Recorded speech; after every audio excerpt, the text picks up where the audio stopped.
हॉटेलवर नोकरी करायचं. मॅनेजमेंट कसं असायला पाहिजे. ग्रामपंचायतीनं फक्त 5 कामं केली पाहिजे. एवढ्या 5-6 गोष्टी जरी केल्या ना तरी खूप झालं. दादा आला का तेव्हापासून आम्हाला बाथरूम मध्ये पाणी आम्हाला पोटभर, आम्हाला खूप साड्या दिल्या, चपला दिल्या, बांगड्या. आज 100% बागायत आहे गावामध्ये. 3000 एकर ऊस आहे आमच्या इथे. लय त्रास होता, आता सुखाना.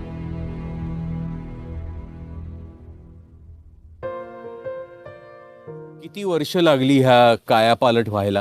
हे सगळं काम कर्ज काढून केलंय. 90 दिवसात 1 टाइम गाव हागणदारी मुक्त झालेलं आहे. मला सांगा, राजकारणात येण्यापूर्वी तुम्ही काय करत होतात?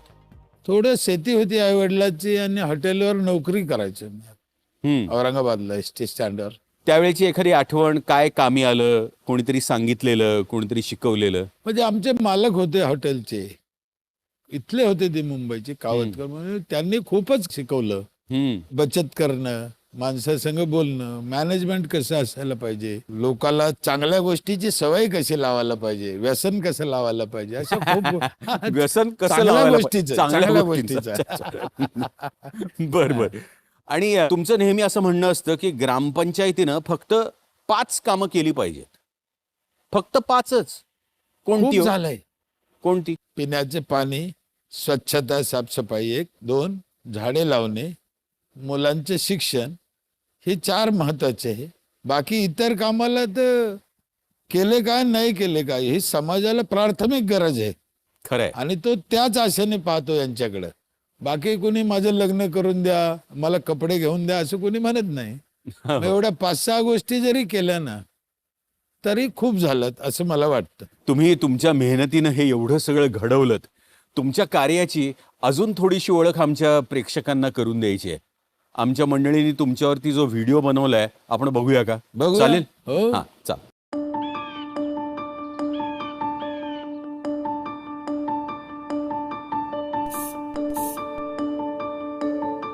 आमच्या गावात संडास बाथरूम नव्हतं. एमआयडीसीचं पाणी आणायला लांब जावं लागत होतं. लय परिस्थिती वेगळी होती, आजारी पडायचे. भास्कर दादा आला का तेव्हापासून आम्हाला बाथरूम मध्ये पाणी आहे. जलशुद्धीकरण केंद्र टाकलं आणि तिथे ATM बसवलं आणि ते पाणी 20 लिटर आपण दर दिवस एका घराला देतो. पाण्याची सोय झाली.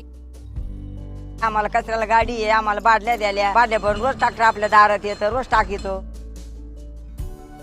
जेवण आहे आम्हाला पोटभर, आम्हाला खूप साड्या दिल्या, चपला दिल्या, बांगड्या भरल्या. मंदिर दादाने बांधून दिले. 24 तास मंदिरात बसतो, भजन कीर्तन ऐकतो. कमीत कमी 4000 टॅक्स आपण एका घराकडून घेतो.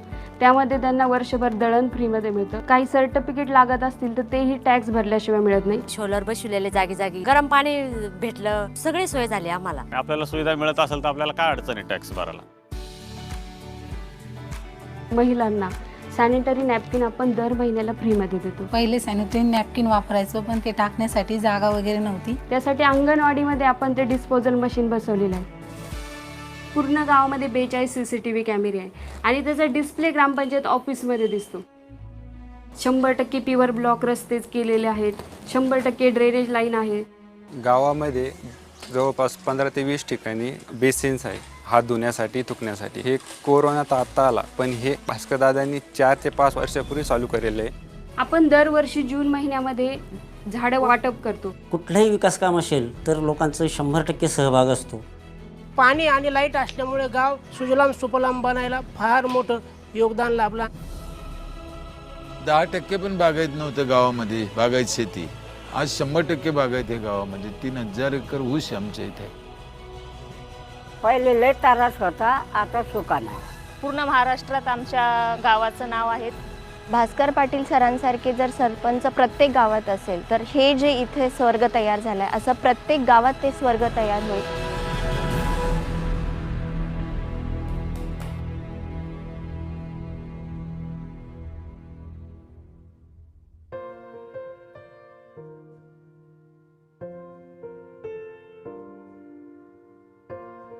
भास्करराव, आज मला याची खात्री आहे की तुमच्या डोळ्यात आलेलं पाणी हे आनंद अश्रू आहेत, होय ना?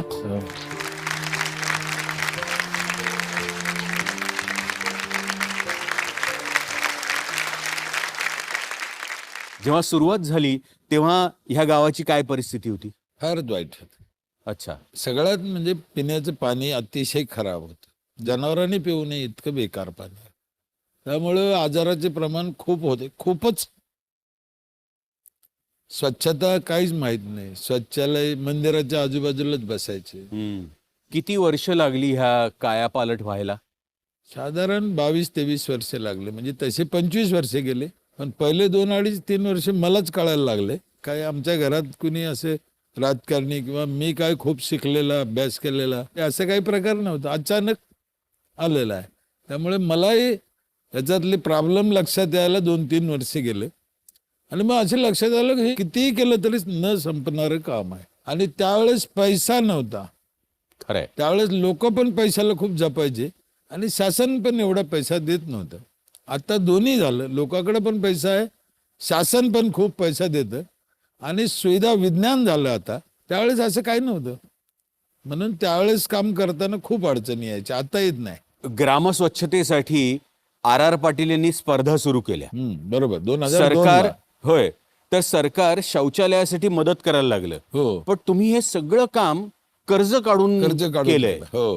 कारण त्यावेळेस फक्त 500 रुपये द्यायचे एका शौचालयाला आणि तेही दारिद्र्य रेषेखालच्या लोकाला. मग लोक बांधायचे नाही ना. मग म्हणलं काय करावं, त्यांना सगळे पर्याय त्यांच्या पुढे उभा केले ना. हे बाबा एक तर तुम्हाला बांधावंच लागेल, रस्त्यावर बसवता येणार नाही. मग कोणी म्हणलं पैसा नाही. त्याला त्यावेळेसचे ग्रामीण बँकेला विनंती करून त्यांनी दिलंय की एका घराला 5,000 रुपये संडास बांधायला द्या. त्यांनी मान्य केलं आणि माझ्या गावातल्या 400 लोकांनी कर्ज घेऊन त्यावेळेस 90 दिवसात 1 टाइम गाव हागणदारी मुक्त झालेलं आहे. तुम्हाला काही किस्से सांगितले तर मला लाज वाटेल. माझ्याकडे 2840 लोकांची यादी होती. नुसते संडास नाही, प्रत्येक माणूस संडास मध्ये जातो का वापरतो का नाही वापरतो. नुसता बांधल्यावर मी थांबलो नाही. मी एक जणाला विचारलं होतं, म्हणलं का वापरत नाही बाबा, बांधला तू? तर तुला काय कारण नाही सांगायला. तो काय सांगितलं त्याने, बाहेरची कडी लावायची राहिली म्हणे संडासची. अच्छा. आता वास्तविक बाहेरच्या कडीचा आणि संडास काही संबंध नाहीये. पण काय सांगावं म्हणून त्याने सांगून दिलं. लोक असेही कारण सापडायला जाते काहीतरी. खूप खूप गमती जमती आल्या. काही लोक मुद्दाम करतात, काहीला खरंच कळत नाही. काही लोकांनी म्हणजे काय किस्सा? संडासचे उलटे भांडे बसून दिले, त्यालाही कळलं नाही, मिस्त्रीला कळलं. मी गेलो, मी पाहिलं, अरे बापरे, म्हणलं हा काय प्रकार आहे आता.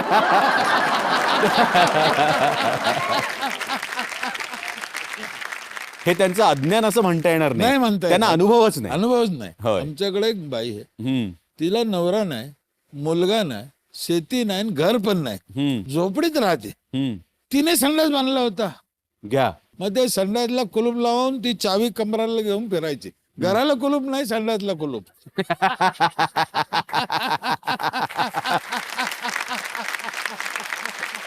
भास्कररावांच्या प्रयत्नांनी पाटोदा गावात 90 दिवसात हागणदारी मुक्त गाव केलं. कर्ज काढून.